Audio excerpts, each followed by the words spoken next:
Como lo saben, el título de esta nueva serie que hemos comenzado es Crucificado. Esa es la temática de lo que estamos viendo ahora, a partir de 2 semanas atrás. ¿Ya? Ahí les estoy compartiendo mi pantalla.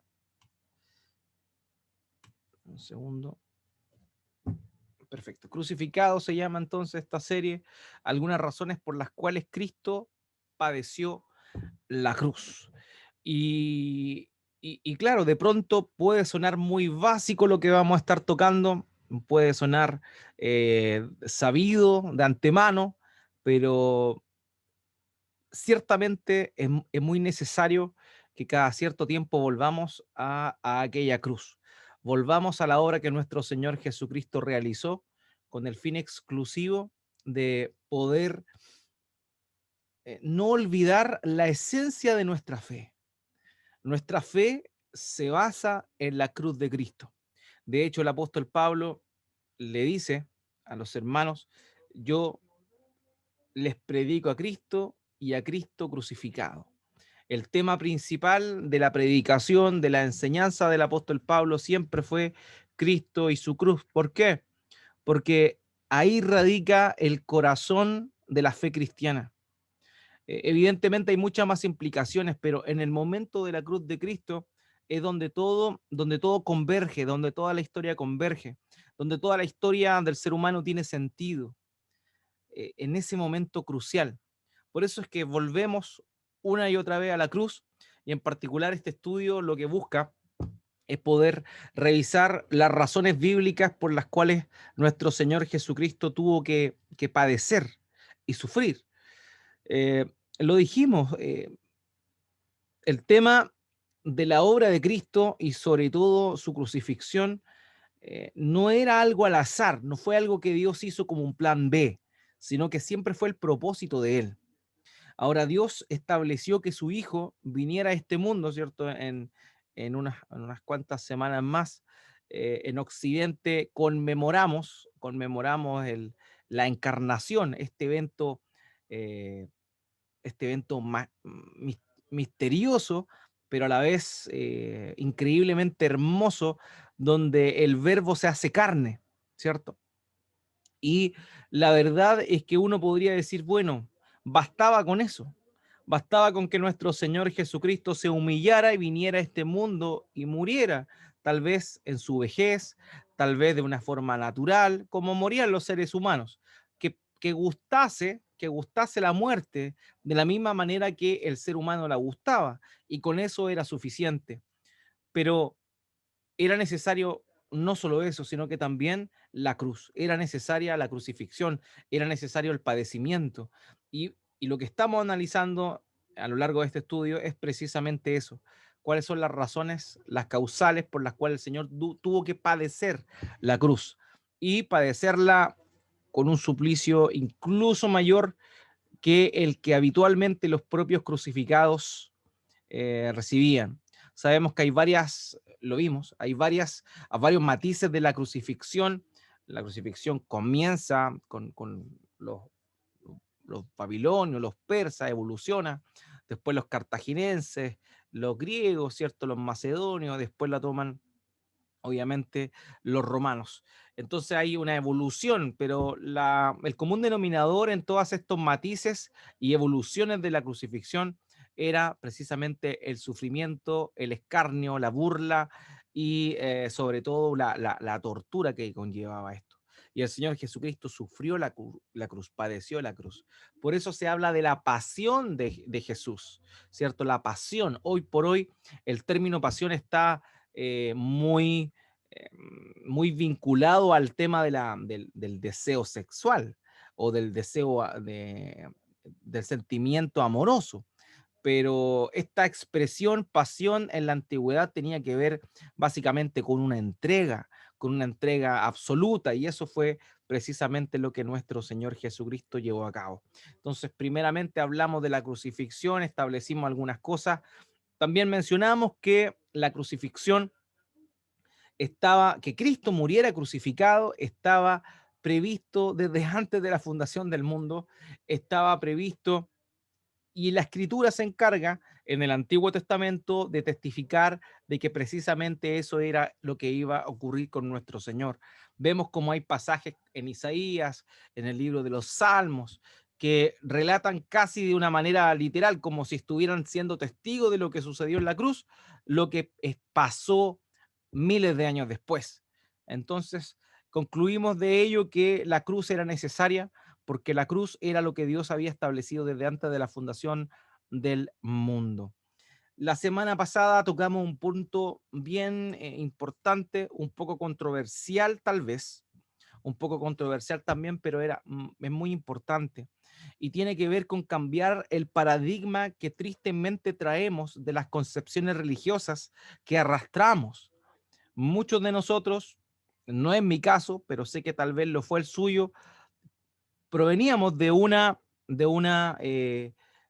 corriente cultural del catolicismo romano. De hecho, Chile se considera un país cristiano, entre comillas. ¿Por qué? Porque el acervo cultural está muy enraizado con el catolicismo romano. Y el catolicismo romano, de alguna manera, ensalza algunas cosas, exalta algunas cosas y quita cosas que de pronto no son tan cómodas. Las cambian por dogmas y las cambian también o simplemente las soslayan y las pasan a un segundo lugar.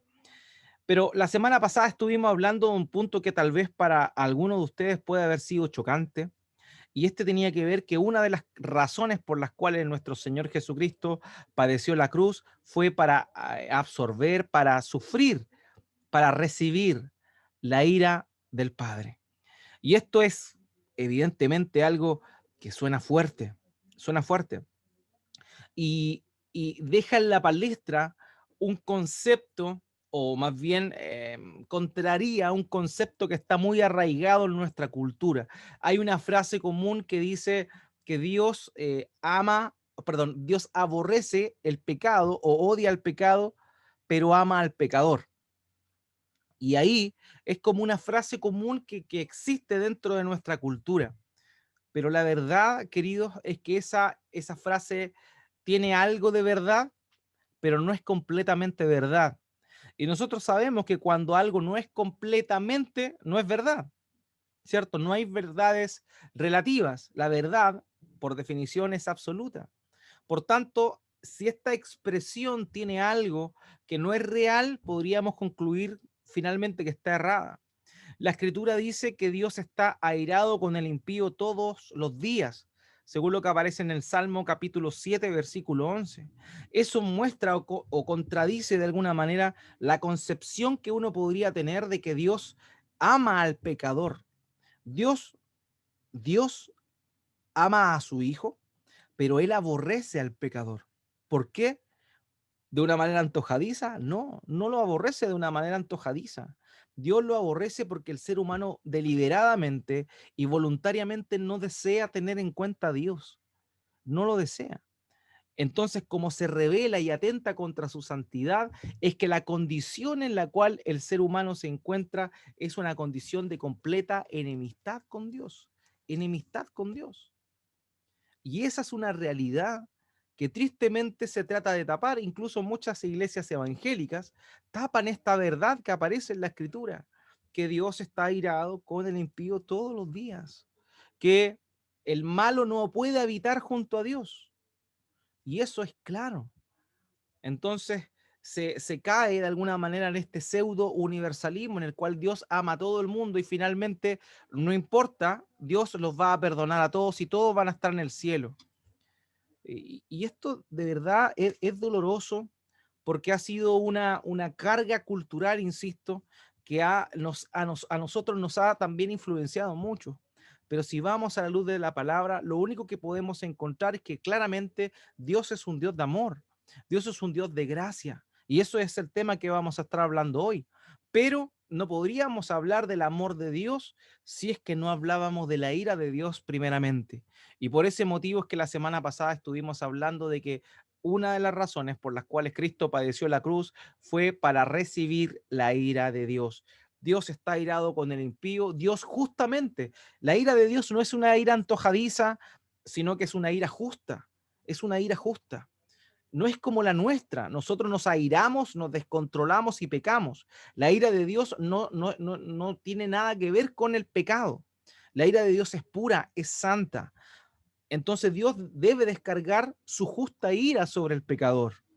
Eso es lo que debe suceder. Y por ese motivo es que Dios en su misericordia envió a nuestro Señor Jesucristo para que Él, en vez de derramar su ira en su pueblo, los que Él estimó, no todo el mundo, porque el Hijo del Hombre vino a dar su vida en rescate por muchos, no vino a dar su vida en rescate por todos, porque evidentemente las personas que se arrepienten de sus pecados y creen en el Evangelio no son todo el mundo, de manera que es la invitación al Evangelio, el llamamiento general, llamémoslo así, es una invitación hecha a todas las personas, pero no todos oyen el mensaje, no todos reciben el mensaje y no todos se arrepienten de sus pecados y vuelven al Señor y desprecian este mensaje, desprecian esta obra de Cristo.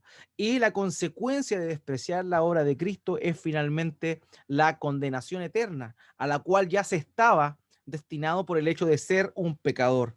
Entonces, ¿qué sucede? Dios en su misericordia establece salvar a un pueblo, establece salvar a un grupo de personas y a ese grupo de personas es que envía, por ese grupo de personas es que envía a el Salvador, a nuestro Señor Jesucristo. ¿Para qué? Para descargar su ira, no sobre estas personas que se arrepentirán, que creerán en el Evangelio, sino que sobre su Hijo. Es decir, el Señor Jesucristo recibió en sus espaldas, en sus manos fueron traspasadas, su costado fue traspasado por recibir la ira que Dios debía descargar sobre aquellos que hemos creído y que deberíamos haber estado condenados toda la eternidad en el lago de fuego y azufre. Suena fuerte, suena duro, pero es la verdad y es lo que su palabra dice. Por tanto, no debemos nunca maquillar la realidad. Es una realidad, es una verdad y bendito sea Dios que nos dio a nuestro Señor Jesucristo, mostrando ese amor por nosotros, pero descargando en vez de que fuera en nuestro lugar, en Cristo su ira. Y por eso es que el Señor vino como propiciación. Y analizamos nosotros ese término y dijimos que propiciación tiene que ver con apaciguar, calmar la ira de Dios. Y eso fue lo que hizo nuestro Señor Jesucristo. Él fue la propiciación por nuestros pecados. Él fue quien calmó la ira de Dios correspondiente a la retribución que nosotros debimos haber recibido por haberle fallado, por haber pecado, por haberle ofendido, por pisotear su santidad. Entonces nuestro Señor Jesucristo por eso tuvo que morir crucificado y recibió la ira de Dios. Él recibió la ira de Dios. Él fue nuestra propiciación. Él expió nuestros pecados, pero a la vez calmó la ira de Dios a través de ser un sacrificio en propiciación nuestro. Hoy vamos, luego de haber hablado de eso, que es como siempre la idea despreciada del Evangelio, pero es muy importante, porque para que nosotros, quienes somos, hemos recibido la gracia de Dios, podamos de verdad agradecer y con toda sus letras, digámoslo así, con todo su esplendor, poder contemplar y agradecer lo que Dios ha hecho por nosotros, es que tenemos que saber que éramos merecedores de perdón, no de la gloria de Dios, sino de la ira de Dios, y que nuestro Señor Jesucristo recibió en sí, en su cuerpo, esa ira que debió haber sido descargada por nosotros eternamente. Hoy vamos a hablar entonces de otra razón, otra causa por la cual nuestro Señor Jesucristo padeció la cruz. Hoy vamos a hablar para mostrar la gracia y el amor de Dios por los pecadores. Esta es otra razón por las cuales nuestro Señor Jesucristo padeció la cruz, para mostrar la gracia y el amor de Dios por los pecadores. Merecíamos ira, nuestro Señor Jesucristo la asumió en nuestro lugar. Pero ese hecho de que Dios mismo, el Padre mismo, se proveyera un sustituto para descargar su ira, es una muestra del amor inefable de Dios, de esa gracia misericordiosa que Dios derramó para con cada uno de nosotros. Y eso es lo que vamos a estar viendo hoy entonces, queridos. Vamos a estar hablando de que nuestro Señor se entregó para mostrar la gracia y el amor de Dios por los pecadores. Esto es fácil, esto es sencillo. Yo sé que para ustedes esto no es nada nuevo, pero créanme que vamos a reflexionar un poco más en esto. Y sin duda alguna, no vamos a terminar como comenzamos. Lo primero que vamos a estar viendo es que muchas veces nosotros pensamos de una manera más suave de lo que Dios hizo por nosotros.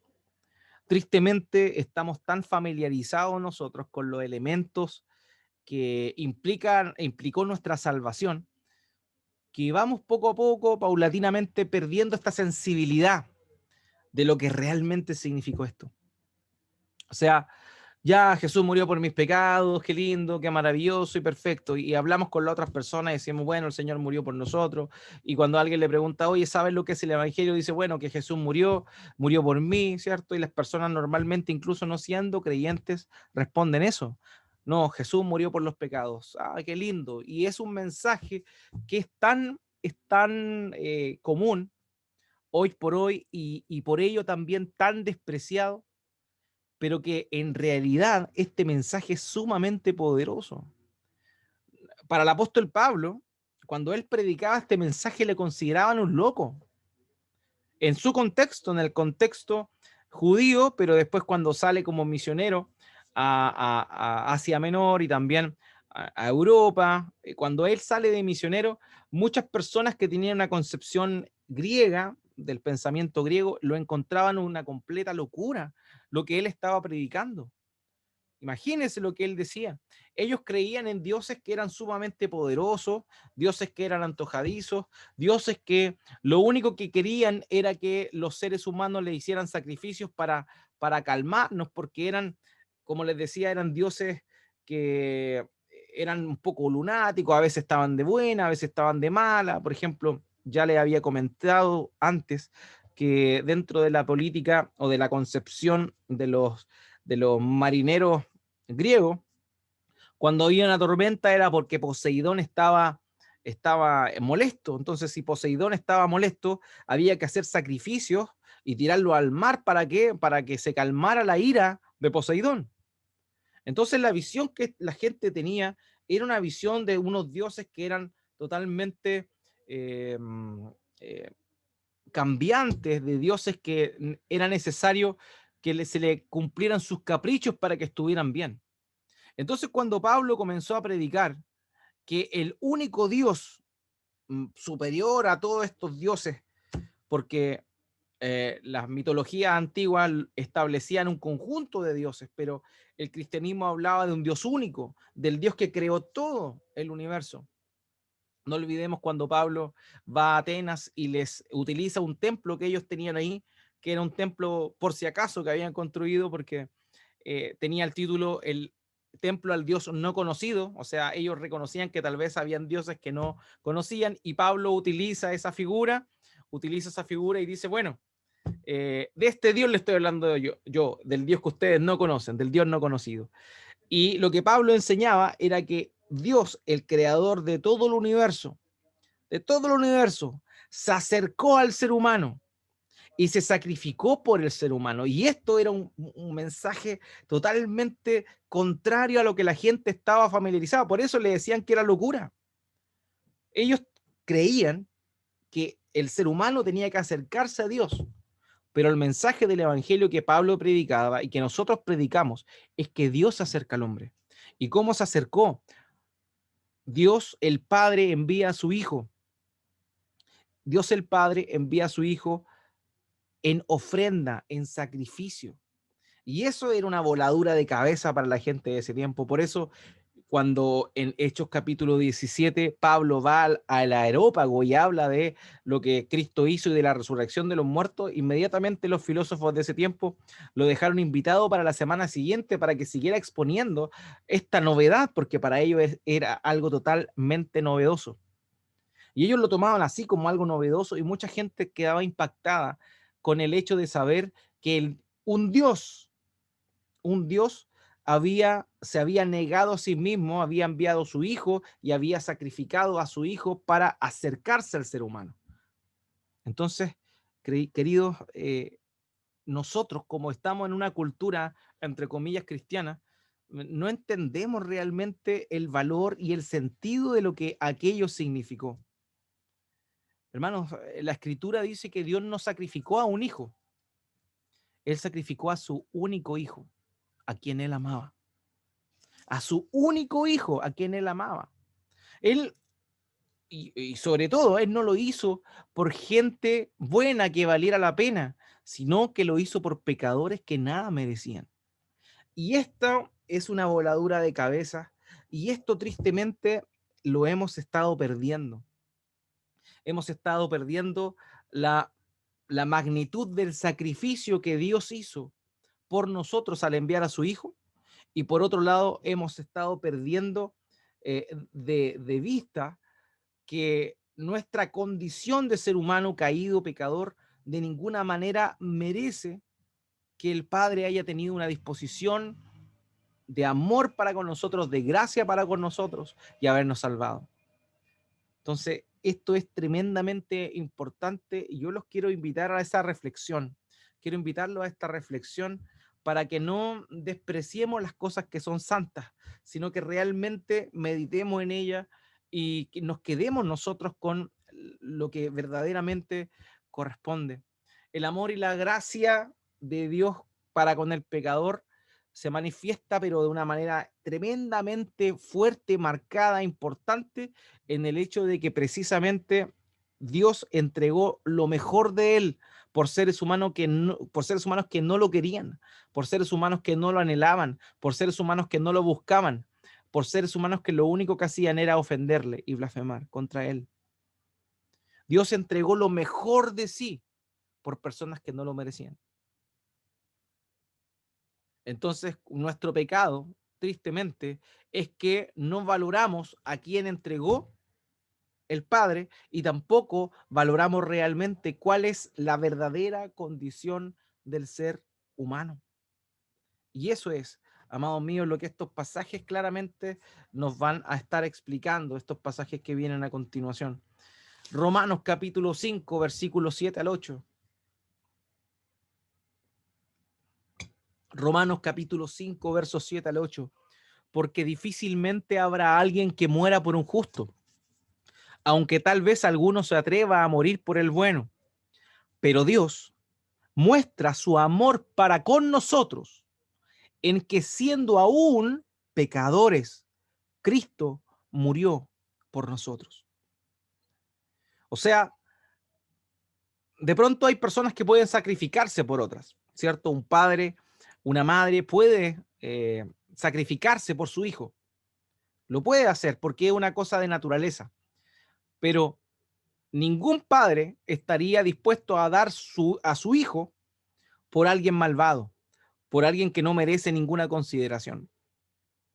Pero eso fue precisamente lo que hizo Dios por nosotros. Eso fue lo que hizo Dios por nosotros.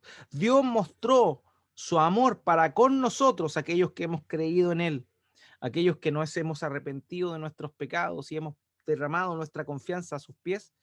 Él nos amó cuando aún éramos pecadores. O sea, Dios no esperó que cambiáramos porque no podíamos cambiar. Dios no esperó a que hiciéramos cosas buenas porque en realidad todas nuestras cosas buenas están sucias, están manchadas con algún beneficio propio, con sacar algo. No, el amor de Dios se mostró para con nosotros en que siendo aún pecadores, estando muertos en nuestros delitos y pecados, Cristo murió por nosotros. Él no murió por gente buena, Él murió por pecadores que ofendían al Padre, que ofendían las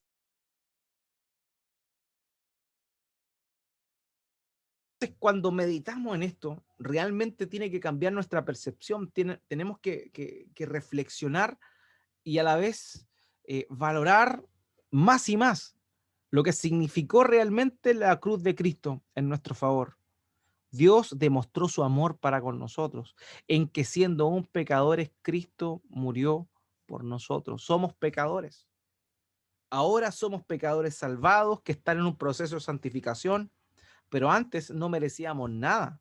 Bueno, de hecho, todavía no merecemos nada, pero la misericordia de Dios fue tal en que aun cuando nosotros no le buscábamos, Él envió a su Hijo, nuestro Señor Jesucristo, a morir en nuestro lugar. Eso es increíble. Eso es increíble, ese amor, ese amor. Demostró su amor mandando a morir a su Hijo por gente mala, cosa que naturalmente ninguno de nosotros haría. Ninguno de nosotros sacrificaría uno de nuestros hijos por alguien abominable o que ha hecho cosas abominables en contra de nosotros. Pero Dios sí lo hizo. Y ahí se enmarca la tremenda diferencia que existe entre el Dios único y verdadero y la naturaleza del ser humano.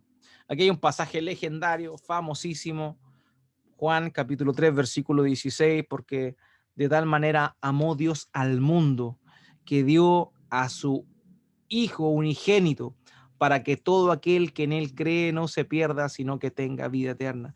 Aquí esto es importante, es muy similar al texto que vimos acá, ¿cierto? Dios demostrando su amor, Cristo muriendo por nosotros, pero acá ese nosotros no es todo el mundo. Aquí dice en Juan 3:16 dice, porque de tal manera amó Dios al mundo que dio a su Hijo unigénito. Dio a su Hijo unigénito. ¿Para qué? Para que todo aquel que en él cree no se pierda, sino que tenga vida eterna. Aquellos que no se van a perder, aquellos que van a tener vida eterna, son aquellos que creen en él y que se arrepienten de sus pecados, como lo he repetido y lo voy a volver a repetir hasta el cansancio. Pero vimos allá que Dios nos amó cuando éramos pecadores, pero lo que vemos en este pasaje es a quien dio Dios, a quien dio el Padre. Dio a su Hijo unigénito, a su único hijo, hermano. Y eso es tremendo. Muchas veces no lo meditamos. Salmo capítulo 106, el Salmo 106, versículo 8. No obstante, los salvó por amor de su nombre para manifestar su poder. Los salvó por amor de su nombre. Amados, si Dios salva al pecador, efectivamente lo hace por amor. Lo hace por amor. No podemos entender por qué Dios nos amó. Realmente esto trasciende cualquier pensamiento. De hecho, eh, ¿por qué nos salva? Porque quiso, por amor de su nombre, de pura gracia. Pero honestamente no hay ningún motivo que nosotros podamos darle a Dios para que nos salve. Ese es increíble. Dios nos ama y Dios nos dio su gracia porque quiso simplemente, porque quiso un amor desinteresado, un amor que ni siquiera esperaba que nosotros le correspondiéramos, sino que Él nos amó primero. Por eso Juan dice, en esto consiste el amor, no en que nosotros hayamos amado a Dios, sino en que Él nos amó primero. Y eso es tremendamente hermoso para nuestras vidas, queridos. Él nos amó primero. Ahora bien, cuando vemos nosotros esto, cuando vemos estos pasajes y contemplamos estas grandes verdades, tenemos que ir a la reflexión para asumir realmente las causales del padecimiento de nuestro Señor Jesucristo. El Señor recibió la ira que era para nosotros y Él nos, y nosotros recibimos el amor que era para con su Hijo. Y aquí hay un intercambio glorioso, maravilloso.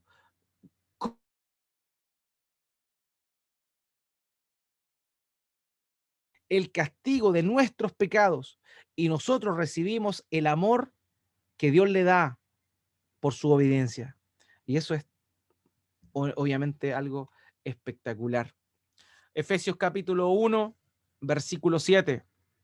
En él tenemos redención mediante su sangre, el perdón de nuestros pecados según las riquezas de su gracia. O sea, hemos alcanzado la redención. La redención tiene que ver con que Cristo pagó el precio de nuestra libertad, de nuestra esclavitud. Nos dio el perdón de los pecados. ¿Y esto lo hizo según qué? Según las riquezas de su gracia. Su gracia significa buena voluntad, significa dar algo a alguien que no lo quiere, no lo espera y que no lo merece en nuestro caso. Y eso es lo que hemos recibido nosotros. Por las riquezas de la gracia de nuestro Señor Jesucristo, hemos recibido redención mediante su sangre. Si tú has creído en Cristo, crees que Él es el Hijo de Dios, que Él es Dios mismo, crees que tú realmente eres un pecador, que tú realmente no eres acepto delante de Dios debido a las cosas que tú has hecho, que has pensado. Tú te arrepientes de esos pecados y eso es una evidencia que el Señor te ha salvado, que Él te ha llamado y que Él te ha dado eterna redención por pura gracia, no porque haya un merecimiento alguno. John Piper señala lo siguiente, él dice, note bien, la medida del amor de Dios para con nosotros se muestra en dos cosas. Una es el grado de su sacrificio en salvarnos de la penalidad de nuestro pecado, o sea, el nivel de sacrificio que el Padre asumió sacrificando su Hijo unigénito. Y la otra es el grado de falta de mérito que teníamos cuando Él nos salvó. Esto converge, ¿cierto? Aquellos dos pasajes que ya analizamos, Romanos capítulo 5, versos 7 al 8 y también Juan 3, 16. Esos son los dos elementos, hermanos, que nos hablan de el amor y la gracia que Dios nos dio. Una, viendo el nivel de sacrificio que Él estuvo dispuesto a realizar, y otra, viendo que realmente desde nuestra parte no merecíamos recibir aquello. ¿Por qué? Porque no teníamos ningún mérito para poder recibir ese tremendo regalo de la salvación. La Escritura dice en Romanos que la paga del pecado es la muerte, es decir, que la consecuencia natural, el salario, la palabra paga ahí, es la palabra salario, es decir, cuando tú trabajas, tú mereces no te mereces lo que dispusiste, o sea, lo justo para recibir de acuerdo a lo que trabajaste. La paga del pecado, el salario del pecado es la muerte eterna, la separación de Dios eterna. Pero el texto dice ahí, más la dádiva de Dios, y dádiva significa regalo, más el regalo de Dios es vida eterna en Cristo Jesús, Señor nuestro. O sea, eso es lo que merecíamos nosotros, la muerte eterna, pero por gracia, por regalo, por vía de un regalo que Dios nos dio, es que nosotros hemos alcanzado la salvación. Y si tú estás escuchando esto y no has recibido la salvación, es momento para que la puedas recibir, es momento para que te des cuenta, reconozcas que eres realmente un pecador y que no puedes hacer nada y que lo único que puedes hacer es acudir a aquel que te puede dar perdón de pecados. ¿Por qué? Porque Él asumió en sí la paga del pecado que tú deberías pagar. Si tú haces eso, tú puedes estar confiado, puedes estar tranquilo.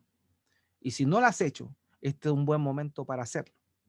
No dejes pasar nunca una oportunidad para volverte a aquel que mostró su amor y su gracia de una manera tan tremenda como aquel sacrificio que realizó. Hay un himno bautista, el himno 157, que se llama La maravilla de tu amor, que tiene este verso. La maravilla de tu amor, Señor, amor perfecto, santo, eternal. Amor que trajo al Salvador, obrando gracia celestial. Y así Dios me mostró su gran amor, pues siendo un pecador, oh cuán infiel, en cruenta cruz murió Cristo el Señor por traerme hasta Él. Qué hermosas palabras y qué manera tan eh, poética de mostrar una gran verdad. una gran verdad, este maravilloso amor que Dios tuvo para con nosotros, mandando a su Hijo en nuestro lugar en aquella cruz. Es tremendo. A. W. Tozer dijo lo siguiente con respecto a la gracia de Dios. Él dijo, hay dos maneras de pensar en cuanto a la gracia de Dios. Una manera se manifiesta cuando la persona se mira a sí misma y reconoce cuán pecadora ha sido. Y no puede menos que decir, la gracia de Dios tiene que ser vasta, tiene que ser tan grande como el espacio mismo, como para perdonar a un pecador como yo.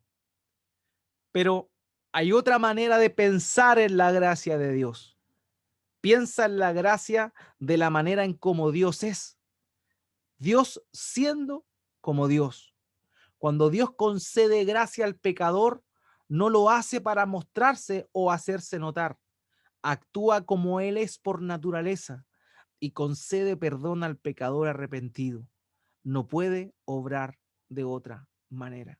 Vemos esta disposición de Dios de amar, este deseo de Dios de amar cuando no lo merecíamos.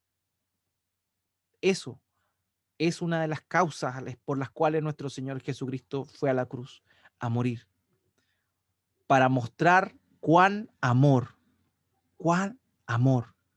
Dios tiene con aquellos que no lo merecen, con aquellos que no lo merecen. Amados, tenemos que reflexionar en esto, tenemos que meditar en esto, en estas grandes verdades.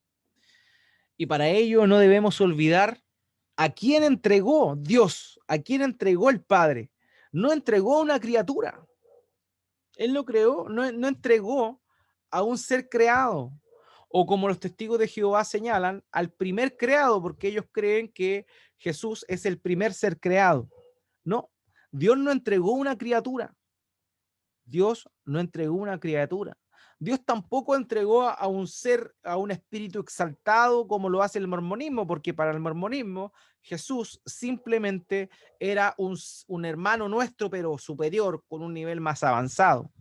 No, a quien Él entregó y quien derramó su vida, su sangre por completo en la cruz del Calvario, era su Hijo, el Hijo de Dios, es decir, Dios mismo. El Cristo, el Mesías, el Rey eterno, el Rey eterno. Eh, Leía un libro que decía más o menos lo siguiente. Dios nos entregó a su Hijo por las ranas, sino que lo entregó por el ser humano. ¿Por qué? Porque el ser humano tiene un valor mucho mayor. Pero el autor decía, ¿saben qué? Siendo honesto, las ranas nunca han pecado. Las ranas nunca han ofendido a Dios. Las ranas nunca han despreciado a Dios. De manera que las ranas moralmente son superiores a nosotros. Sin embargo, Dios nos amó y entregó a su Hijo a morir en nuestro lugar. Nos amó a nosotros que realmente no lo merecíamos. Y entregó lo mejor de lo mejor. Lo mejor de lo mejor. Y eso es algo que debe impactarnos, es algo que debe llevarnos nuevamente a valorar el sacrificio que nuestro Señor Jesucristo realizó. ¿Quién era Él? ¿Quién era este intercesor? ¿Quién era este mediador? ¿Quién era este sustituto? Este sacrificio en nuestro lugar. Isaías, capítulo 9, versículo 6 al 7, en este famoso texto que nos habla de aquel niño que iba a nacer, refiriéndose al Mesías, dice claramente esto: porque un niño nos ha nacido, un hijo nos ha sido dado, y la soberanía reposará sobre sus hombros. ¿Sabe lo que significa la soberanía? La soberanía es algo que solamente tienen los reyes, los reyes. Y se llamará su nombre admirable, consejero. Dios poderoso. ¿Quién se estaba entregando? ¿Quién nació? ¿Quién se encarnó? El Dios poderoso. Padre eterno, príncipe de paz. El aumento de su soberanía y de la paz no tendrán fin sobre el trono de David y sobre su reino, para afianzarlo y sostenerlo con el derecho y la justicia, desde entonces y para siempre. El celo del Señor de los ejércitos hará esto. ¿Se da cuenta quién era aquel que vino a este mundo a encarnarse y a entregarse para mostrar el amor de Dios? Era el Hijo unigénito de Dios, el heredero de todo. En el Nuevo Testamento se habla de nuestro Señor Jesucristo y se utiliza un título, Cristo. Para que ustedes sepan, por si no lo sabían, Cristo no es un nombre, no es un nombre. Cristo es el nombre de un oficio. Cristo es el nombre de de un rol. Cristo significa el rey o el sacerdote ungido. Esa es la idea. Cristo proviene, es la traducción griega de la palabra Mesías. La palabra Mesías significa ungido. ¿Y quiénes eran ungidos? Los reyes y los sacerdotes. Cristo es el sacerdote, pero también es el rey de todo, el rey del universo, el rey que se iba a sentar sobre el trono de David para regir con vara de hierro por sobre toda la creación. Es él quien vino a humillarse, es él quien vino a entregarse. Él, tremendo, esto es tremendo. El rey soberano, el creador de todo. Juan comienza su relato del Evangelio, su perspectiva del Evangelio, diciendo: en el principio era el verbo, y el verbo estaba con Dios, y el verbo era Dios, y continúa diciendo: y el verbo se hizo carne. ¿Y quién se hizo carne? El Señor Jesucristo, el Hijo de Dios. El Hijo de Dios no solamente es Hijo de Dios, puesto si tiene la misma naturaleza de Dios, también es Dios. Es parte esta danza eterna que se llama la Trinidad, donde el Padre, el Hijo y el Espíritu Santo, tres personas distintas, son un solo Dios. Una de las personas de la Trinidad se encarna, viene a este mundo, toma la semejanza del ser humano, padece las mismas tentaciones que nosotros hemos padecido, pero sin pecar nunca. Y mediante su sacrificio, nos da la muestra más grande del amor y de la gracia de Dios. El verbo tenía que ser Dios, porque solo Dios no peca, porque el ser humano estaba corrompido completamente por el pecado, pero también debía ser hombre. ¿Por qué? Porque era el hombre quien había pecado y el hombre debía pagar. Entonces, por esa razón, el Hijo, en él convergen las dos naturalezas al mismo tiempo, Dios y hombre. Dios hombre. Y ese Dios hombre fue quien se entregó. Ese Dios hombre fue el que vino a entregarse en nuestro favor.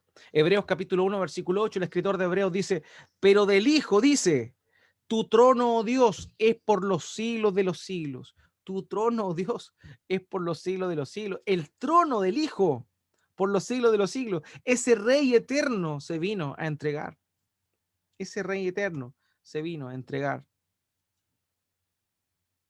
No era cualquier persona, era el Hijo de Dios, el amado de Dios. Mateo capítulo 3, versículo 17. Y se oyó una voz de los cielos que decía: este es mi Hijo amado, en quien me he complacido.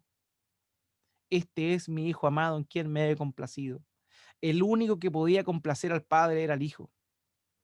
Y Él vino a este mundo a complacer el amor que el Padre quería darle a su pueblo, ofreciéndose en el lugar del pecador para recibir la ira sobre sí, para mostrar el amor. Este es mi Hijo amado, note bien eso. Cuando hablamos al comienzo de la serie del Evangelio de Marcos que estamos predicando el día domingo y analizamos el pasaje del bautismo del Señor que aparece en Marcos, dijimos que esta expresión, mi Hijo amado, es una alusión directa a la expresión que Dios le señala a Abraham cuando le dice: ve tú y tu hijo, tu único, a quien amas, a la montaña, al monte que yo te diré para que me hagas un sacrificio. esa misma expresión es la que se emplea acá. Este es mi hijo amado. ¿Quién era el hijo de Abraham? Isaac. ¿Qué significaba Isaac para Abraham? Significaba su herencia, significaba la promesa de Dios, significaba el cumplimiento de lo que Dios le había prometido. ¿Qué significaba el hijo eterno de Dios para el Padre? Evidentemente también significaba todo. Sin embargo, Él estuvo dispuesto a sacrificarlo por nosotros. Ese es nuestro Dios. Ese es el amor que nuestro Dios tuvo por nosotros.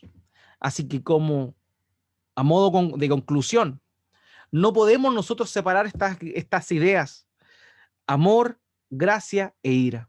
No podemos, no podemos, no podemos hacerlo.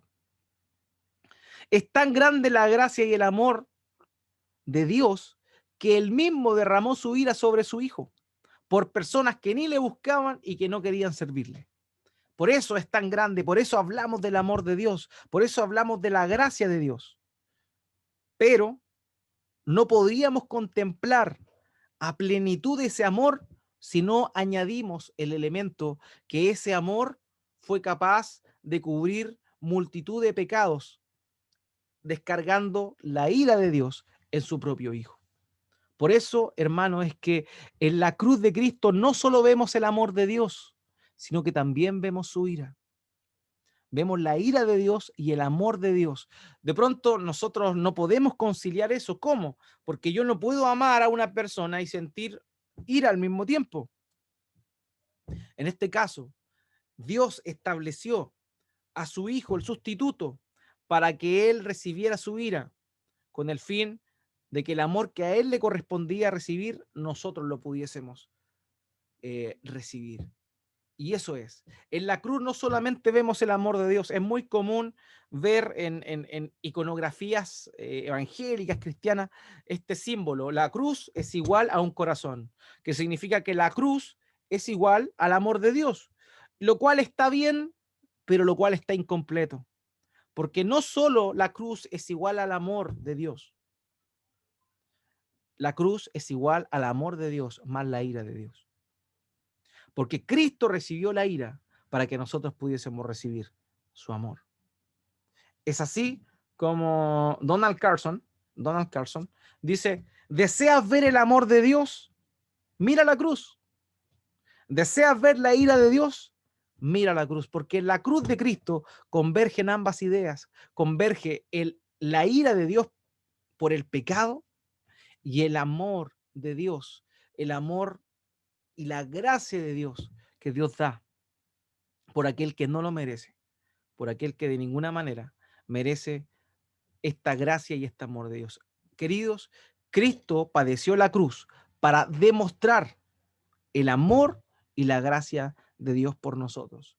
Algo muy común, ¿cierto? Algo que hemos escuchado muchas veces, pero que no podemos mencionarlo sin añadir que Cristo fue a la cruz a recibir la ira de Dios para que nosotros podamos recibir el amor de Dios. Así que eso, hermano, era lo que les tenía preparado para hoy con respecto